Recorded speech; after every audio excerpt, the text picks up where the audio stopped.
நடிகர் விக்ரம் த்ரிஷா நடிப்பில் வெளியான சாமி படத்தில் பெருமாள் பிச்சை அப்படிங்கிற ரோலில் வில்லனை நடித்து தமிழில் பிரபலமானவங்க தான் கோட்டா ஸ்ரீனிவாசராவ். இவங்க அதே மாதிரி தமிழில் திருப்பாச்சி, பரமசிவன், சகுனி, குத்து அப்படின்னு சொல்லிட்டு பல படங்கள் நடிச்சிருக்காங்க. இப்போது அவங்களோட ஃபோட்டோ தான் சோசியல் மீடியாவில் பலரையுமே அதிர்ச்சி அடைய வச்சிருக்குது. உடல் எடை மெலிஞ்சு ஆளே அடையாளம் தெரியாத அளவுக்கு கோட்டா ஸ்ரீனிவாசராவ் மாறியிருக்காங்க. அந்த வகையில் ஆந்திராவை சேர்ந்த பிரபல நடிகரும் பாடகருமான கோட்டா ஸ்ரீனிவாசராவ் தெலுங்கில் கிட்டத்தட்ட 250க்கும் மேற்பட்ட படங்கள் நடித்து பிரபலமாகி இருக்காங்க. அதுவும் அதிகமான படங்களில் இவங்க வில்லனாக நடிச்சிருக்காங்க. அதே மாதிரி தமிழ்லையும் பல படங்கள் நடிச்சிருந்தாலும் தமிழில் குணச்சித்திர வேடங்கள்லையும் நகைச்சுவை ரோல்லையும் நடித்து பிரபலமாகி இருக்காங்க. தமிழில் இவங்களுக்கு பேர் வாங்கி கொடுத்தது சாமி படம் தான்.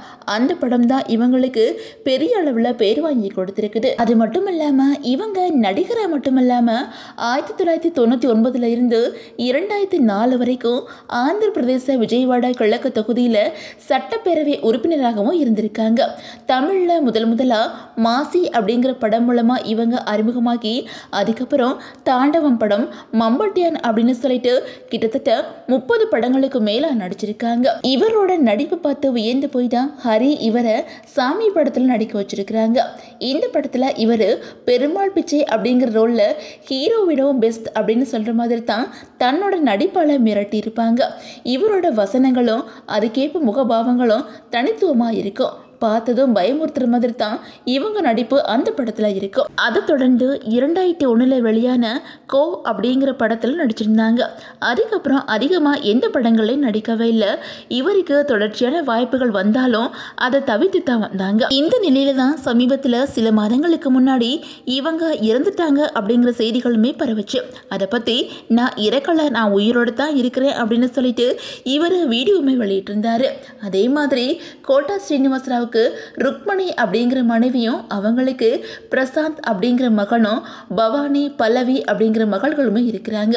இதில் பிரசாந்த் கடந்த 2016 விபத்தில் இறந்துட்டாங்களாம். அதை பற்றி ஒரு பேட்டியில் கோட்டா ஸ்ரீனிவாசராவ் ரொம்பவே எமோஷனலாக பேசியிருந்தாங்க. அந்த வீடியோவும் இப்போ வைரல் ஆகிட்டு இருக்குது.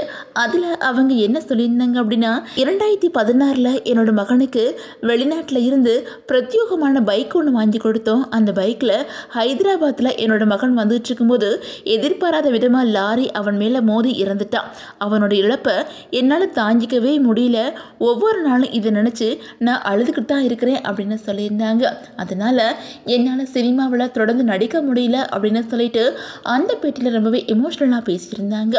அதுக்கு அதிகமான ரசிகர்கள் ஆறுதல் சொல்லி வந்தாங்க. அதே மாதிரி அவரோட மகன் பிரசாந்த் ஜேடி சக்கரவர்த்தியோட சித்தம் படத்துலையும் காயம் 2 படத்துலையும் தன்னோட அப்பா கூட நடிச்சிருந்தாங்க. இந்த நிலையில தயாரிப்பாளர் பந்திலா கணேஷ் கோட்டா ஸ்ரீனிவாஸ் வீட்டுக்கு நேரில் போய் சந்திச்சிருக்காங்க. அப்போ அவங்க கூட கொஞ்ச நேரம் பேசிட்டு போட்டோவுமே எடுத்திருக்கிறாங்க.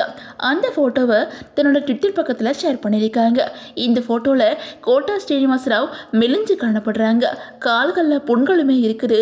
அவங்களுக்கு சுகர் பிரச்சனை இருக்கிறதுனால உடல்நல பிரச்சனை இருக்கிறதாகவும் சொல்லப்படுது. அவர் திரும்பவும் பழைய நிலைமைக்கு திரும்பணும் அப்படின்னு சொல்லிட்டு அவங்களோட ஃபேன்ஸ் பலருமே பிரார்த்தனை பண்ணி வந்துகிட்டு இருக்கிறாங்க.